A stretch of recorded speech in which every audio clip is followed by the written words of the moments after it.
A gente segue falando sobre a guerra no leste europeu e recebe um convidado. A invasão russa da Ucrânia agita e reconfigura relações internacionais. A gente conversa agora com o diretor executivo do Instituto Global Atitude e especialista em relações internacionais, Rodrigo Reis. Tudo bem, Rodrigo? Apesar dos relatos que a gente vem acompanhando, de todas as notícias, seja bem-vindo. Obrigada pelo seu tempo conosco aqui na Jovem Pan. Bom dia, Thiago. Bom dia, Adriana. Rodrigo, segundo a ONU, cerca de 25 crianças morreram até agora nesses 12 dias de guerra na Ucrânia. Dentre mais de 1,5 milhão de refugiados, muitas crianças e jovens também.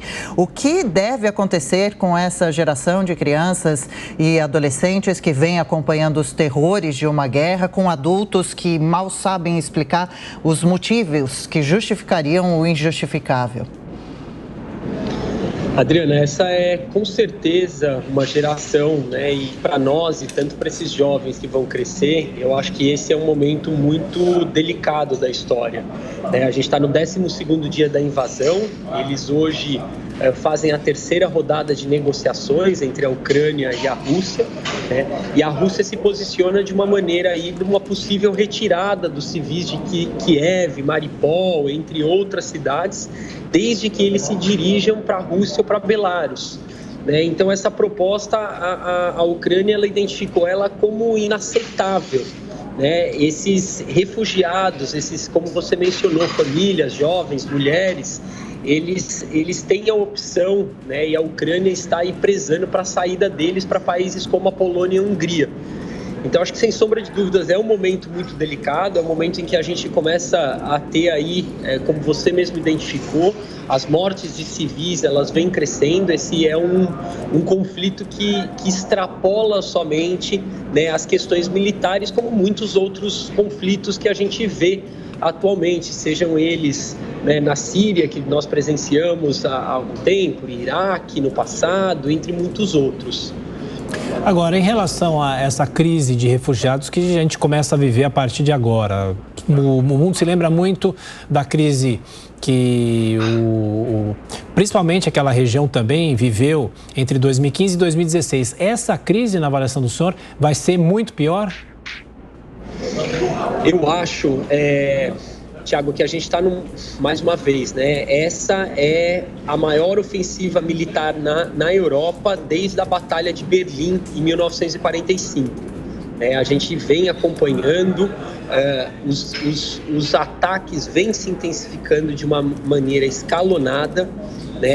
Kiev provavelmente, na minha leitura, cai nos próximos dias. Eu acredito que a Rússia, a última imagem que a gente viu extremamente impactante na semana passada, tinha mais de 64 quilômetros de blindados, seguindo, rumando para a capital ucraniana. Então, sem sombra de dúvidas, é um momento muito delicado, e é um momento que vai marcar, já está marcando, o século XXI em termos aí de um conflito armado, e mais uma vez a maior ofensiva militar que nós presenciamos desde a Segunda Guerra Mundial. Então, acho que é um momento de redesenhar, acho que o Putin busca redesenhar o mapa da Europa, com um progresso que ele vem fazendo lento em relação à tomada, mas que eu acredito que vai ser conclusivo, e vai aí achar os seus objetivos, encontrar os seus objetivos nos próximos dias ou próxima semana. Rodrigo, como você tem visto as negociações nessas tentativas de formar os corredores humanitários? Nesse domingo, infelizmente, uma cidade ucraniana que organizava essa saída de civis foi atacada justamente nesse ponto de evacuação, atingindo civis.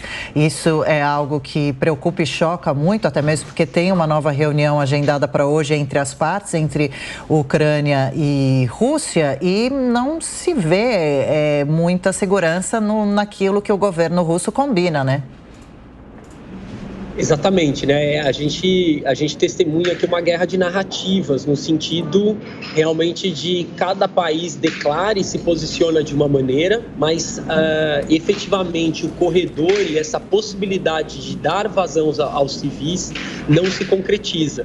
né? Então, mais uma vez, isso fragiliza e coloca toda a comunidade, todos os refugiados, principalmente aí mulheres, crianças, né? Já que os homens estão proibidos de sair nesse momento, né? Porque podem ser e podem aí trabalhar em prol, entrar, né, na força efetiva ucraniana do exército, reservistas, entre outros.